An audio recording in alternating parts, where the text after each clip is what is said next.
সাক্ষাৎকারে আমাদের সাথে আজ রয়েছেন শান্তিতে নোবেলজয়ী অর্থনীতিবিদ ডক্টর মোহাম্মদ ইউনুস। ডক্টর মোহাম্মদ ইউনুস, আপনাকে আমাদের অনুষ্ঠানে স্বাগত জানাই। আপনাকে আরো জানিয়ে রেখে আমাদের সাথে আমাদের প্রযোজক আরাফাত এবং আমাদের যারা জার্মান কলাকুশলী আছেন তারা সবাই আপনাকে সালাম শুভেচ্ছা জানিয়েছেন।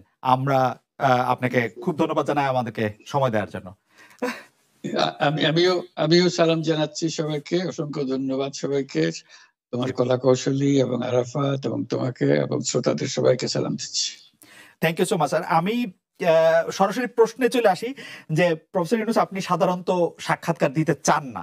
অনেকে বলে থাকেন দেশি গণমাধ্যমে কথা বলতে আপনি স্বাচ্ছন্দ্য বোধ করেন না। এর কারণ হিসেবে কেউ কেউ বলেন আপনি প্রশ্নের মুখোমুখি হতে হয়তো পছন্দ করেন না, আবার কেউ কেউ বলেন কিছু না বলেও আপনি যে দুর্যোগের মধ্যে আছেন, বললে না জানি কি হতো। আপনার মন্তব্য একটু শুনতে চাই প্রফেসর ইউনুস। তুমি তো সবটা বলে ফেলেছো সমস্যাগুলো কি।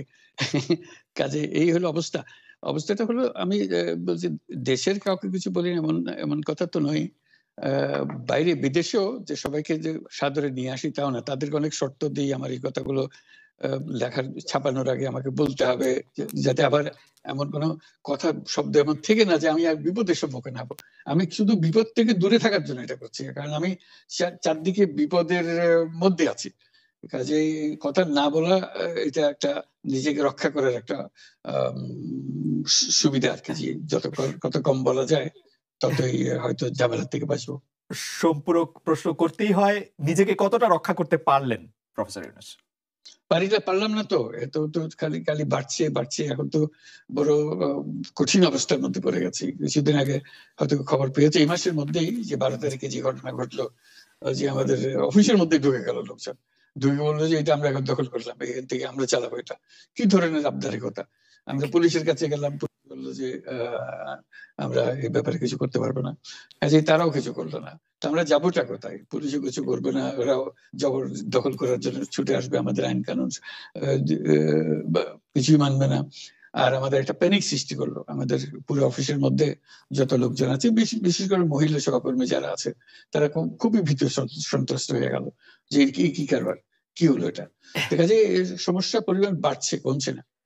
সমস্যা পরিমাণ বাড়ছে, কমছে না। আমি একটু পিছনে আদালতে আপনার বিরুদ্ধে রায় ঘোষণার পরে আপনি একটা প্রতিক্রিয়া দিয়েছিলেন। সেই প্রতিক্রিয়া আপনি বলেছিলেন যে বাংলাদেশের একটি কথায় আপনি এরকম বলেছেন যে বাংলাদেশের প্রতিটি নাগরিককে অন্যায়ের বিরুদ্ধে এবং গণতন্ত্র এবং মানবাধিকারের পক্ষে এক কণ্ঠে কথা বলার আহ্বান জানায়।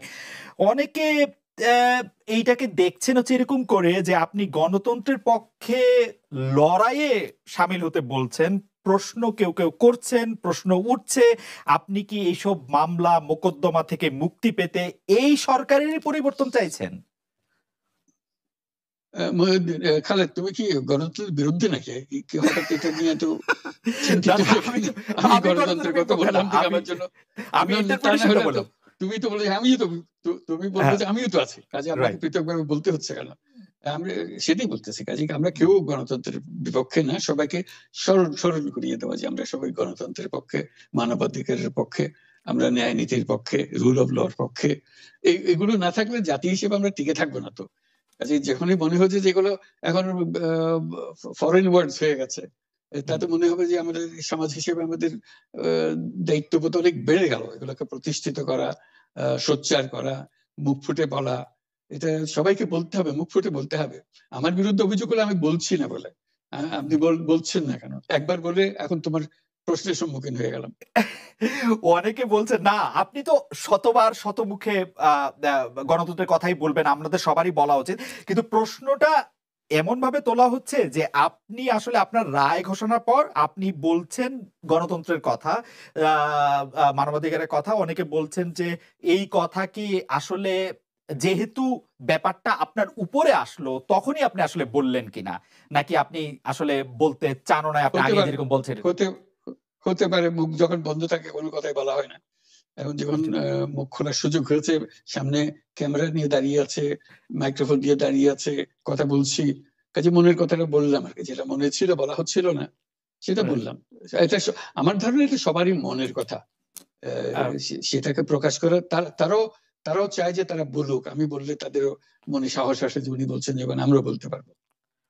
প্রফেসর ইউনূস, আপনি যখন বলছেনই তখন আমি এই কথাটা কি একটু ইলাবোরেশন আপনার কাছ থেকে আশা করতে পারি, যে আপনি যখন বলছেন যে গণতন্ত্র মানবাধিকারের পক্ষে এক কণ্ঠে কথা বলার আহ্বান আপনি জানাচ্ছেন, আপনার কাছে কি মনে হচ্ছে যে গণতন্ত্র মানবাধিকারের পক্ষে এখন বহু পক্ষ বহু কণ্ঠ, এটা আসলে এক কণ্ঠে কেউ বলতে পারছে না বা সাহস পাচ্ছে না বা বলছে না, এরকম আপনার মনে হচ্ছে কিনা? আমার মনে হচ্ছে তাই, কারণ বলতে পারছে না তো, মুখ খুলে সব গণতন্ত্রের কথা বলতে পারছে না, কাজে সেটা বলা, এক বাক্যে বলা, পরিষ্কার কণ্ঠে বলা, এটা আমাদের সবার দায়িত্ব, তো জাতীয় দায়িত্ব এটা, যে না হলে গণতন্ত্র বলে কিছু থাকবে না আমাদের জন্য। আদৌ গণতন্ত্র বলে কিছু থাকবে না। একটা প্রশ্ন করি যে বর্তমান সরকার আরো স্পেসিফিক ভাবে বললে, প্রধানমন্ত্রী শেখ হাসিনা স্পষ্টতই আপনাকে অপছন্দ করেন, অনেক কিছুর জন্য আপনাকে দায়ী করেন, পদ্মা সেতু এবং এই সেই। এর কারণ কি বলে আপনি মনে করেন? আপনাকে কি তিনি তার প্রতিদ্বন্দ্বী মনে করেন, নাকি সত্যি তার কাছে এমন কোনো তথ্য রয়েছে যে আপনার বিশাল কোনো রাজনৈতিক অভিলাষ রয়েছে? আপনি কি রাজনৈতিকভাবে তার প্রতিদ্বন্দ্বী হয়ে উঠছেন বলে তিনি আপনাকে অপছন্দ করছেন, না কি কারণে, আপনার কি মনে হয়? আমার মনে হয় উনি মনে করেন যে আমি দেশের সর্বোচ্চ ডাকু, সন্ত্রাসী, কিংবা আমি অপরাধী, আমি সেরা চোর, এই জাতীয় জিনিস মনে করেন। কাজে সেগুলো ব্যাখ্যা করেন উনি তার মুখে। উনি বলেন যে আমি সুদখোর, আমি ঘুষখোর, আমি সব এমন সব কটু শব্দ ব্যবহার করেন, যাতে মনে হয় যে আমার সম্বন্ধে তার ধারণা খুবই খারাপ। কিন্তু এইটা তো এরকম ছিল না। আমরা দেখেছি যে 96 থেকে 2001 সাল পর্যন্ত নানাভাবে এই সরকারি বা আওয়ামী লীগ সরকারি আপনার সাথে, বা আপনি আওয়ামী লীগ সরকারের সাথে একসাথে কাজ করতে কোনো সমস্যা হয়নি। আপনি এইটা, এইটার জায়গাটাকে একটু, ব্যাকগ্রাউন্ডটাকে আমাদের একটু বলা যাবে যে আপনার কাছে কি মনে হয় কেন এই শত্রুতার বা কেন এই অপছন্দের বিষয়টা একটু সৃষ্টি হলো বা তৈরি হলো? যেই হোক, এটা আমার তরফ থেকে হয়নি। আমি তাকে যথাযথ শ্রদ্ধা করে নিয়ে গেছিলাম আমাদের মাইক্রোক্রেডিট সামিটে ওয়াশিংটন ডিসিতে। আমাদের প্রধান অতিথি করে নিয়ে গেছি, সবাই সম্মান করেছে।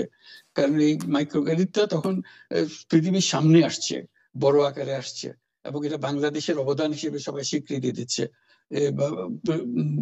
ওয়াশিংটনে দুনিয়ার সেরা যারা সবাই উপস্থিত ছিলেন, তার মধ্যে আমরা ওনাকে নিয়ে গেছিলাম এই জন্য যে বাংলাদেশের পক্ষ থেকে এই গৌরবটা যেন তিনি আমাদের পক্ষ হয়ে গ্রহণ করেন। উনিও রাজি হয়েছেন, উনিও গেছেন, করেছেন। কাজে এটা স্বাভাবিকভাবে এই সম্পর্ক থেকে যাওয়ার কথা ছিল, কিন্তু কি কারণে এটা ঘাটতি হতে আরম্ভ করলো বুঝতে পারলাম না। কিছুদিন পর থেকেই ওনার আচরণ এবং তার শব্দ পরিবর্তন হতে আরম্ভ করলো। এমন পরিবর্তন হলো, এখন আমাকে চোর বদমাইশ ছাড়া আর কোনো বিষয় উনি মনে করেন বলে মনে হয় না আমার কাছে। আসলে এটা নিয়ে কথা বলাটা একটু বিব্রতকরই, কিন্তু কেউ কেউ এটা বলে থাকেন যে বিশেষ করে যে 2007 সালে যে 111 সরকার আমরা যাকে বলি, তাদের যে বিরাজনীতিকরণের একটি চেষ্টা, সেই চেষ্টার মধ্যে আপনার অংশগ্রহণ আছে কিনা। যদিও বারবার বলা হয় যে আপনি আসলে সেই ক্ষমতাটা দখল করতে চেয়েছিলেন, অথচ আমরা উল্টা শুনেছি, আপনার মুখেও শুনেছি, যারা ওই সময় কুশলভ ছিল তাদের মুখেও শুনেছি যে আপনাকে আসলে অফার করা হলো, আপনি সেটি ফিরিয়ে দিয়েছিলেন। কিন্তু কেউ কেউ আবার বলে থাকেন আপনি একটা লম্বা সময়ের জন্য চেয়েছিলেন। এইটি কি একটা কোনো কারণ হতে পারে? এই ব্যাপারটি কি আমাদের দর্শকদের জন্য মানে বা ইয়েদের জন্য একটু আপনি পরিষ্কার করবেন যে আপনি আসলে রাষ্ট্রের সর্বোচ্চ ক্ষমতায় বা রাজনীতির জায়গায়, দেশ পরিচালনায়, সেগুলিতে আপনি আসলে আসতে চেয়েছিলেন কিনা, চান কিনা, বা ওই জায়গা থেকে? যদি চাইতাম, খালেদ, যদি চাইতাম, তখন যখন মিলিটারি আমার বাসায় এসে বসে রইল সারা রাত আমাকে রাজি করানোর জন্য, আমি তো লুফে নিতাম। রাজি করানোর জন্য বসে থাকতে হবে কেন? আমি যদি ক্ষমতাই চাইতাম, বলে আজ চলেন চলেন, কি করতে, কি কোন জামাটা পড়তে হবে দেখিয়ে দেন, এখনই যাচ্ছি। আমি তো সেটা করিনি, তাদের সঙ্গে তর্ক করেছি, সারা রাত ধরে তর্ক করেছে যে না ভাই, আমাকে দিয়েন না, আমি এই কাজের উপযুক্ত না, আপনারা অন্য লক্ষ্য যান। তারা আমার উপরে মন ঠিক করে ফেলেছে আমাকে নিতে হবে। আমি বারে বারে বলতেছি তাদেরকে, তারা নিরাশ হয়ে ফিরে গেল, বললো যে সকালবেলা আবার আসবো, সকালবেলায় আসলে তখন আপনি আমাদেরকে বলেন যে রাজি আছেন। আমি বললাম না, সকালবেলা আসলে একই কথা পাবেন, কারণ আমি তো এটা এমন কিছু না যে মনের মধ্যে সন্দেহ রেখে, দ্বন্দ্ব রেখে আপনাদেরকে বলছি, অত্যন্ত পরিষ্কার ভাবে আপনাদের কাছে বলছি। ঠিক আছে, তা না হলে তো আমি সঙ্গে সঙ্গে রাজি হয়ে যেতাম। খেয়ে ছাড়ে যাও, আপনাকে দেশের পুরো সরকারের প্রধান হবার জন্য আহ্বান জানাচ্ছে, বাংলাদেশে এরকম কয়জন মানুষ আছে বলো যে না আমি এই দায়িত্ব গ্রহণ করব না, আমি তো করলাম সেটা। এখন আমার নামে বলা হচ্ছে 10 বছর চিন্তা, আমি বছর দিয়ে তো প্রশ্নই ওঠে না। প্রশ্ন হচ্ছে আগামীকাল সকালবেলা আপনি শপথ গ্রহণ করবেন, এই কথা। আমি বললাম যে না, করবো না। তারপরে এরপরে তো কয় বছর কয় কাণ্ড, আমি 10 বছর দিয়ে কি করবোটা কি? আমি 10 বছর দিয়ে, আমি তো বলছি আমি এই কাজের জন্য নই। দেশে আমার দেশ পরিচালনা করা আমার দায়িত্ব না, আমার কাজ না, আমি জানি না এটা কিভাবে করতে হয়, আমি যেটা জানি সেটা করি। Make sense. আপনার মেয়ে মনিকা ইউনুস সম্প্রতি একটি সাক্ষাৎকার দিয়েছেন সিএনএন এ। সেখানে আমি তাকে একটু যদি অনুবাদ করি তাহলে সেরকম পড়তে পারবো, যে আমি তাকে উদ্ধৃত করছি যে কোনো এক সময় প্রধানমন্ত্রী শেখ হাসিনা ও ডক্টর ইউনুস একসঙ্গে কাজ করেছেন।